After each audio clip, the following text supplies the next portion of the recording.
We need to get subscribed and get this unity stronger and beat YouTube at their own game. Okay, that's what this is about. Like I say, go to the remix button, hit the remix button. That way you'll have this video and keep up with this. Otherwise, you know, YouTube's just going to control us, guys, and it's really bad. Sellafield, England. Now, one of the stores was the most toxic pond in Europe. This is very misleading. There's 8 million litres a day pouring into that ocean. 8 million litres a day. And what that does is it gets out into the currents and it travels and radiates everything. It's so toxic that they have to shoot seagulls if they land there because they become radioactive. It's so toxic that the wind blowing over it becomes contaminated. It's so toxic because you can never ever stop this. You can never turn this off. It's going to take approximately 20 years at 80 transport trucks a day to clean that site up. Now I want you to keep into consideration the word ocean and water through all of this video. 8 million litres a day going into the ocean. You want to burn down your home if you don't recycle your tin cans. The Italian mafia has been using the sea as a convenient location to dump over 40 ships that were loaded with toxic and radioactive waste into the Mediterranean waters since 1994. This is where all the tourists are hanging out. Think about the fishing industry, how popular that is in Italy, and how the people are being poisoned by the isotopes that are leaking out of these drums that will rust out in a matter of a couple of years. You won't see the environmentalists going after a mob in Italy for sinking 40 ships in the Mediterranean. You see, what they sure as hell want to stick you in a mental institution and drug you up if you don't recycle your cardboard. These creatures are not just constrained to Italy.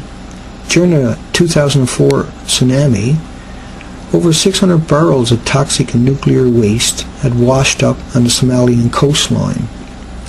These barrels dated back to the 1990s.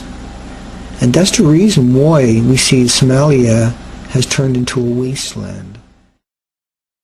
I won't hear an environmentalist calling out the Italian mafia when 600 barrels of nuclear waste washed up on the Somalian coastline. Oh no, but they want to murder you, they want to kill you if you don't recycle your pop bottles. 17,000 containers of radioactive waste is just part of the catalogue of waste dumped at the sea by the Soviets that we know about. There was 19 ships that are containing radioactive waste were sunk. There was 14 nuclear reactors sunk, including 5 that still contained spent nuclear fuel. There was 735 other pieces of radioactively contaminated heavy machinery. This could be everything from front-end loaders, the bulldozers that was burying the contaminants. And there was a K-27 nuclear submarine with 2 reactors that are still loaded with nuclear fuel, dumped into the Kara Sea, right by the Arctic Ocean. The environmentalists calling out the Soviets for 17,000 containers of radioactive waste, or 19 ships containing radioactive waste, or 14 nuclear reactors with nuclear fuel. No, but I see them want to genetically alter your children. I see them want to blow your children up. Philip and Tracy. That's fine, that's absolutely fine. Your own choice. Okay, class, thank you so much for today, and I will see you all tomorrow. Oh, just before you go, I just need to press this little button here. Now everybody, please remember to read chapters 5 and 6 on volcanoes and glaciation. Except for Philip and Tracy, of course. But it don't stop there. Off the coastline of California, 30 kilometers from San Francisco, a huge, massive city, your loving government dumped 47,500 barrels containing plutonium, cesium, strontium, the most toxic stuff on the planet. That's 2.5 million gallons, or 18 million Dixie cups. of the most toxic stuff on this planet.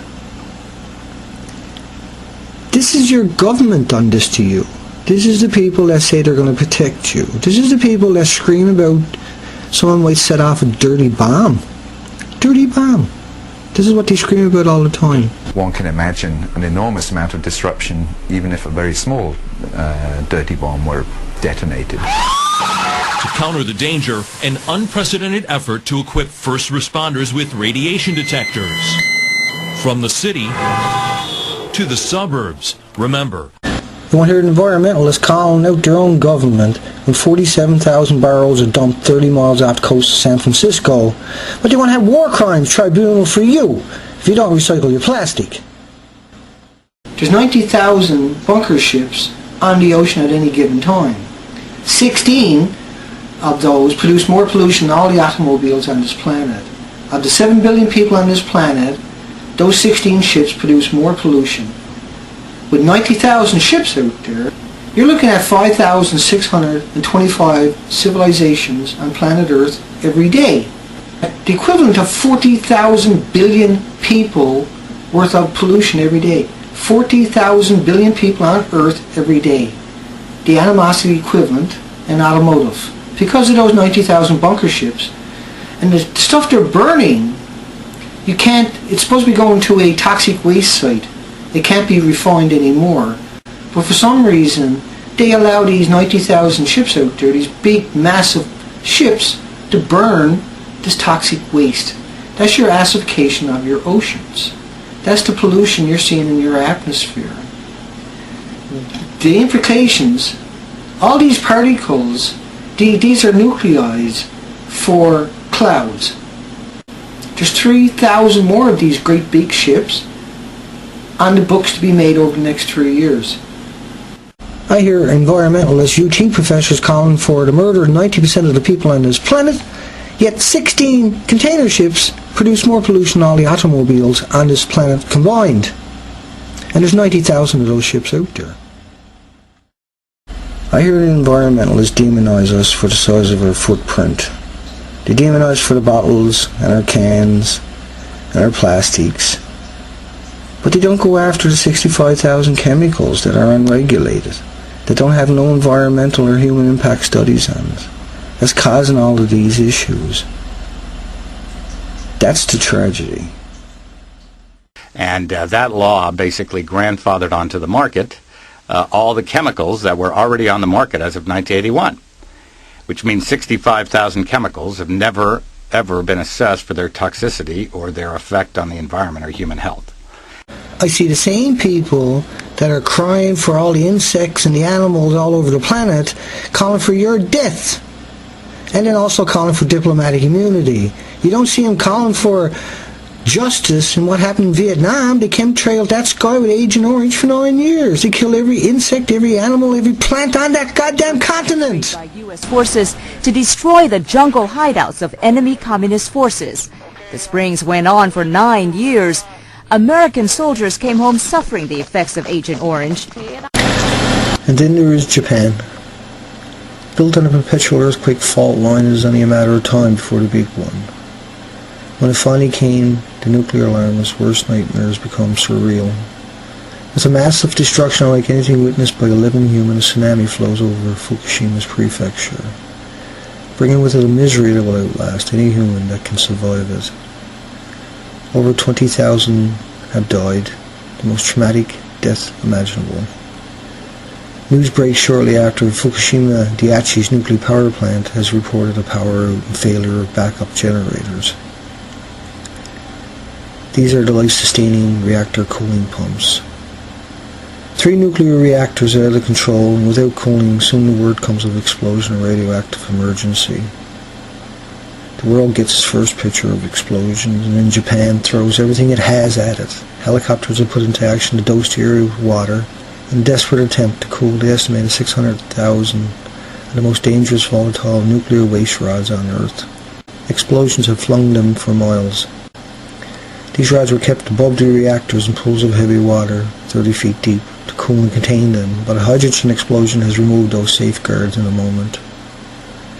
4,277 tons of nuclear waste on that site, the equivalent of 200,000 Nagasaki bombs. And reactor 3 has 6% of MOX fuel in it.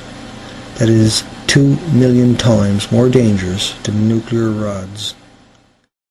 And it's not just Fukushima's 1,000-mile, what I call an iceberg. It's all these toxins from all these sites and all these oceans and all these rivers that are coming out and they're irradiating all the marine life on the floor. They're irradiating the kelp. It's irradiating all the birds all along that coastline.